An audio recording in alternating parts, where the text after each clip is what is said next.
Und hier in dieser Breite sind wir dann über die Kalmückensteppe vorgegangen. Das kann kein Mückensteppe sein. Das war ich auch eingesetzt. Ich habe mit Spähwagen die ganze Kalmückensteppe da durchfahren.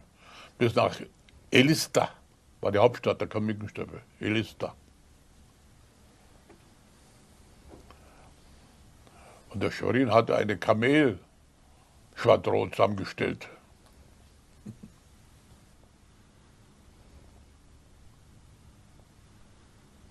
Ja, das ist hier so eine Einwohnerin, das waren die Kalmücken.